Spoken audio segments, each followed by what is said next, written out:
నమస్కారం. ఈనాటి వార్తా న్యూస్కి స్వాగతం. హెడ్లైన్స్ చూద్దాం.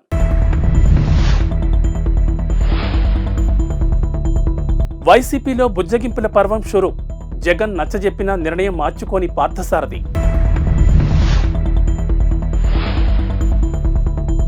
ఇండిగో విమానాల్లో విండో సీటు కావాలనుకుంటే 2000 ఛార్జీ. ఇండోనేషియాను కుదిపేసిన భారీ భూకంపం. నియోజకవర్గ ఇన్ఛార్జీల మార్పుతో వైసీపీలో హీటెక్కిన అసంతృప్తి తీవ్ర రూపం దాలుస్తోంది. వచ్చే ఎన్నికల్లో టికెట్ రాదని తెలిసిన నేతలు ఒక్కొక్కరుగా పార్టీని వీడేందుకు సన్నద్ధమవుతున్నారు. ఈ నేపథ్యంలో బుజ్జగింపుల పర్వం మొదలైంది. పార్టీ తీరుపై తీవ్ర అసంతృప్తితో ఉన్న పెనమలూరు ఎమ్మెల్యే కొలుసు పార్థసారథిని జగన్ నిన్న తన కార్యాలయానికి పిలిపించి 20 నిమిషాలకు పైగా మాట్లాడారు. పార్టీని వీడొద్దని, సముచిత స్థానం కల్పిస్తామని హామీ ఇచ్చినట్లు తెలుస్తోంది.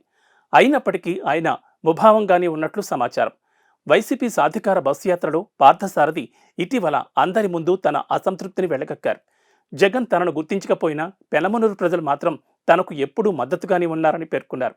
ఆయన చేసిన ఈ వ్యాఖ్యలు ఊహాగానాలకు కారణమయ్యాయి. ఆయన పార్టీని వీడబోతున్నారంటూ ప్రచారం మొదలైంది. ఈ నేపథ్యంలో గత వారం రోజులుగా ఎమ్మెల్యే కైలే అనిల్ కుమార్ జగన్ సూచనతో పార్థసారథికి నచ్చజెప్పేందుకు ప్రయత్నిస్తున్నారు. అందులో భాగంగానే నిన్న ఎమ్మెల్సీ మర్రి రాజశేఖర్, అనిల్ కలిసి పార్థసారథిని ముఖ్యమంత్రి వద్దకు తీసుకెళ్లారు. అయితే జగన్తో చర్చ తర్వాత కూడా పార్థసారథి అసంతృప్తిగానే ఉన్నారని, పార్టీ వీడాలని నిర్ణయానికి కట్టుబడి ఉన్నారని ఆయన సన్నిహిత వర్గాలు తెలిపాయి. బడ్జెట్ విమానయాన సంస్థ ఇండిగో ఫ్లైట్ టికెట్ రేట్లను అప్డేట్ చేసింది. ప్రయాణికులకు సౌకర్యవంతంగా కాస్త ఎక్కువ లెగ్ రూమ్ ఉండే ముందు వరుస సీట్ల బుకింగ్పై 2000 ఫిక్స్డ్ ఛార్జ్ నిర్ణయించింది. ఇక విండో సీట్ బుకింగ్పై 2000 ఛార్జ్ చెల్లించాల్సి ఉంటుందని ఇండిగో వెబ్సైట్ పేర్కొంది. 222 సీట్లు ఉండే A321 విమానం ముందు వరుసలో విండో సీట్ బుకింగ్పై 2000, నడకదారి సీటు బుకింగ్పై 1500, అదే వరుసలోని 2వ, 3వ సీట్ల బుకింగ్పై 400 ఛార్జీలు ఉంటాయని తెలిపింది. 232 సీట్లు ఉన్న A321 ఫ్లైట్, 180 సీట్లు ఉన్న A320 ఫ్లైట్కు కూడా ఇవే ఛార్జీలు వర్తిస్తాయని తెలిపింది. ప్రయాణికులు ఒకవేళ ప్రాధాన్యత సీటు అవసరం లేదనుకుంటే అదనపు ఛార్జీలు లేని సీట్ను ఎంపిక చేసుకోవచ్చు. ఎయిర్పోర్ట్లో చెక్ ఇన్ సమయంలో సీట్ను కేటాయిస్తారని ఇండిగో వెబ్సైట్ పేర్కొంది. కాగా ఇండిగో దేశంలోనే అతిపెద్ద విమానయాన సంస్థగా ఉంది. దేశీయ విమానయాన రంగంలో 60% పైగా మార్కెట్ వాటాను కలిగి ఉంది. ఇటీవల తరచూ సంభవిస్తున్న భూకంపాలతో అతలాకుతలమవుతున్న ఇండోనేషియాను భూకంపం మరోమారు కుదిపేసింది. టలౌట్ ద్వీపంలో ఈ ఉదయం 6.7 తీవ్రతతో భూకంపం సంభవించింది. ఈ కారణంగా సంభవించిన ఆస్తి ప్రాణ నష్టానికి సంబంధించిన వివరాలు తెలియరాలేదు. జాతీయ భూకంప కేంద్రం ప్రకారం భూకంపం భూమికి 80 కిలోమీటర్ల లోతులో సంభవించింది. న్యూ ఇయర్ రోజున జపాన్లో 7.6 తీవ్రతతో సంభవించిన భూకంపం పెను నష్టాన్ని కలిగించింది. దాదాపు 100 మంది ప్రాణాలు కోల్పోగా 200 మంది ఆచూకీ ఇంకా తెలియరాలేదు. గత 8 ఏళ్లలో జపాన్లో సంభవించిన భారీ భూకంపాల్లో ఇదొకటి. పుస్తక ప్రియులు ఎప్పుడిప్పుడా అని ఎదురుచూసే హైదరాబాద్ నేషనల్ బుక్ ఫేర్ తేదీలు వచ్చేశాయి. ఈ ఏడాది 36వ బుక్ ఫేర్ ఫిబ్రవరి 9 నుంచి 19 వరకు జరగనుంది. ఈ మేరకు బుక్ ఫేర్ కమిటీ సోమవారం ప్రకటించింది. ప్రతి ఏడాది మాదిరిగానే ఈసారి కూడా ఎన్టీఆర్ స్టేడియం వేదికగా దీన్ని నిర్వహించనున్నారు. ఈ మేరకు కార్యవర్గ సభ్యులు నిర్ణయించారు. బుక్ ఫేర్ ఆఫీసులో అధ్యక్షుడు జూలూరు గౌరీశంకర్ అధ్యక్షతన సోమవారం కార్యవర్గ సమావేశం జరిగింది. ఈ సమావేశంలో కోశాధికారి పి రాజేశ్వరరావు, మాజీ కార్యదర్శి శృతికాంత్ భారతి, ఉపాధ్యక్షులు నారాయణ రెడ్డి, కోయ చంద్రమోహన్, సహాయ కార్యదర్శి శోభన్ బాబు, జనార్దన్ గుప్తా, కవి యాకూబ్, శ్రీకాంత్, బాలరెడ్డి తదితరులు పాల్గొన్నారు. కమిటీ కొత్త సెక్రటరీగా ఆర్ వాసు బాధ్యతలు స్వీకరించారు. పుస్తక ప్రియులు, పాఠకులు ఈ ఏడాది బుక్ ఫేర్ అవకాశాన్ని సద్వినియోగం చేసుకోవాలని కార్యవర్గ సభ్యులు కోరారు. ఎవరి కాళ్ళు పడితే వారిని పట్టుకోవాల్సిన అవసరం తనకు లేదని, తనకు ప్రాధాన్యం ఇచ్చిన జగన్ కాళ్ళు తప్ప మరెవరివి పట్టుకోబోనని ఏపీ డిప్యూటీ సీఎం నారాయణస్వామి పేర్కొన్నారు. తాను కాళ్ళు పట్టుకున్నానంటూ వస్తున్న విమర్శలకు ఆయన ఇలా బదులిచ్చారు. ఎస్సీ నియోజకవర్గంలో టిక్కెట్ల కోసం ఇప్పుడు వస్తున్న వారు ఒకప్పుడు జగన్ను విమర్శించారని, కాబట్టి నమ్మకస్తులకు టిక్కెట్లు ఇవ్వాలని సీఎంకు విన్నవిస్తున్నట్లు చెప్పారు. స్థానిక సంస్థల ఎన్నికల్లో భాగంగా పెనుమూరులో ఓ పెద్ద ఆయనకు బీఫారాలు ఇస్తే ఇప్పుడు ఆయన తనకు వ్యతిరేకంగా మాట్లాడుతున్నారని ఆగ్రహం వ్యక్తం చేశారు. చిత్తూరు జిల్లా ఎస్ఆర్పురం ఎంపీడీఓ కార్యాలయంలో నిర్వహించిన పింఛన్ల పంపిణీలో ఆదివారం ఆయన చేసిన ఈ వ్యాఖ్యలు నిన్నటి నుంచి వైరల్ అవుతున్నాయి. ఉక్రెయిన్ అధ్యక్షుడు జెలెన్స్కీ ఎర్రటి రంగు దుస్తులు ధరించి బెల్లీ డ్యాన్స్ చేస్తున్నట్లుగా సృష్టించిన డీప్ ఫేక్ వీడియో ఒకటి సోషల్ మీడియాలో వైరల్గా మారింది. నిజంగా ఆయనే డాన్స్ చేస్తున్నారేమో అనిపించేలా ఉన్న ఈ వీడియో ఫేక్ అని తేలింది. 16 సెకండ్ల నిడివి ఉన్న ఈ వీడియో డీప్ ఫేక్ టెక్నాలజీతో రూపొందించి రష్యన్ భాషలో క్యాప్షన్ ఇచ్చి వైరల్గా మార్చారు. అసలు ఫుటేజ్లో గుర్తు తెలియని ఓ వ్యక్తి డాన్స్ చేస్తున్నట్లుగా తేలింది.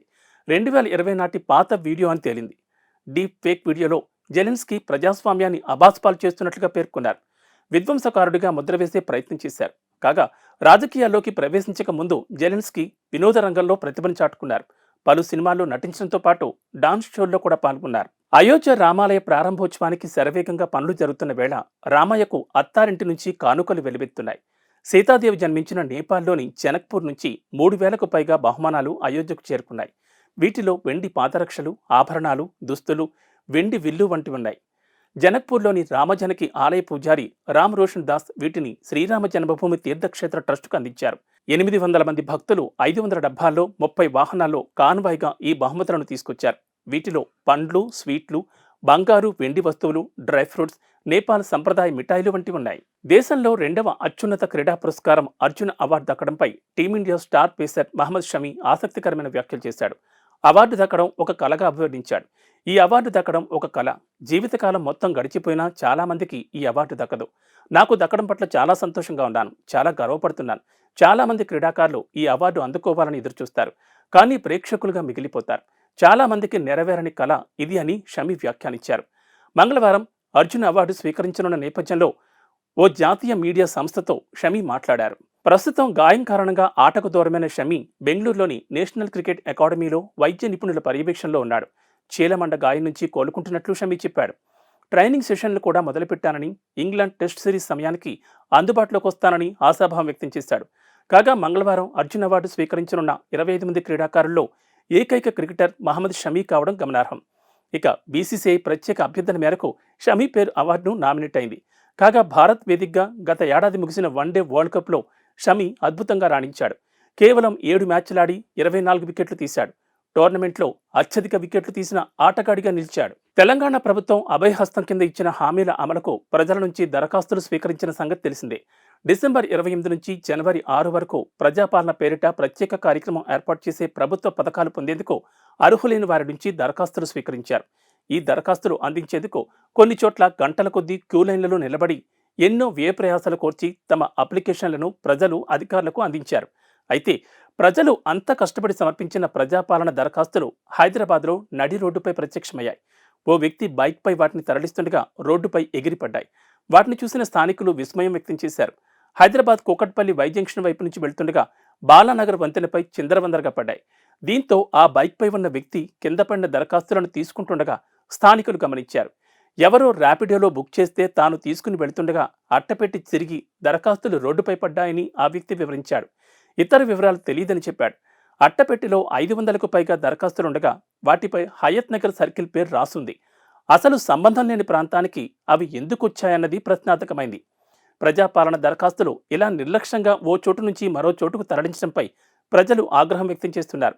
తాము పనులు చెడగొట్టుకుని గంటల తరబడి లైన్లలో నిల్చుని పథకాలు వస్తాయన్న ఆశతో అప్లికేషన్లు ఇస్తే ఇలా నిర్లక్ష్యంగా వ్యవహరిస్తారా అని మండిపడుతున్నారు. ములుగు జిల్లా కమలాపురంలో బల్లాపూర్ ఇండస్ట్రీస్ లిమిటెడ్ కంపెనీ పునరుద్ధరణపై సీఎం రేవంత్ రెడ్డి సీనియర్ అధికారులతో సమీక్ష నిర్వహించారు. ఈ మిల్లులో వస్త్రాల తయారీకి ఉపయోగించే కలప గుజ్జు తయారవుతోంది. 2014లోనే ఈ మిల్లు మూతపడింది. దీంతో చాలా కార్మిక కుటుంబాలు ఉపాధి కోల్పోయాయి. వీరందరికీ ఉపాధి కల్పించడంతో పాటు స్థానికంగా ఉద్యోగ కల్పనకు వీలుగా ఈ మిల్లును తిరిగి తెరిపించేందుకు సీఎం చొరవ చూపారు. నేషనల్ కంపెనీ లా ట్రిబ్యునల్ తీర్పు ప్రకారం ప్రస్తుతం బిల్ట్ కంపెనీ ఆస్తులు Finquest financial solutions private limited అధీనంలో ఉన్నాయి. ఆ company MD Hardik Patel, ITC paper boards division CEO Vadiraj కులకర్ణితో పాటు సంబంధిత అధికారులతో సీఎం రేవంత్ రెడ్డి సోమవారం సమావేశమయ్యారు. ఫ్యాక్టరీని పునరుద్ధరించాలనే ఆలోచనను వారితో పంచుకున్నారు. ప్రభుత్వం తరపున తీసుకోవలసిన చర్యలు, సాధ్యాసాధ్యాలను చర్చించారు. ఏపీఎస్ఆర్టీసీ ఉద్యోగులకు ప్రభుత్వం గుడ్ న్యూస్ చెప్పింది. నైట్ హాల్ట్ భత్యాన్ని ఫిబ్రవరి 1న జీతంతో పాటే ఇచ్చేందుకు సంస్థ ఈడీ బ్రహ్మానందరెడ్డి హామీ ఇచ్చారని ఎంప్లాయీస్ యూనియన్ తెలిపింది. ఈ అంశంపై సోమవారం ఆయనతో చర్చించినట్లు యూనియన్ అధ్యక్ష ప్రధాన కార్యదర్శులు పలిశెట్టి దామోదర్రావు, నరసయ్య తెలిపారు. మిగిలిన బత్యాలు, బకాయిలతో సహా ఉద్యోగులకు వచ్చేలా చర్యలు తీసుకోవాలని కోరినట్లు ఆ ప్రకటనలో తెలిపారు. మరోవైపు సంక్రాంతి పండుగ సందర్భంగా మరో శుభవార్త ఇచ్చింది. ఫిబ్రవరి 1వ తేదీ నుంచి అమలయ్యేలా కొత్త వేతనాలను వారికి చెల్లించనుంది. ఏపీఎస్ఆర్టీసీ ఉద్యోగుల డిమాండ్లను పరిష్కరిస్తోంది. ఇప్పటికే జీతాలతో పాటు అలవెన్స్లను కలిపి చెల్లిస్తోంది.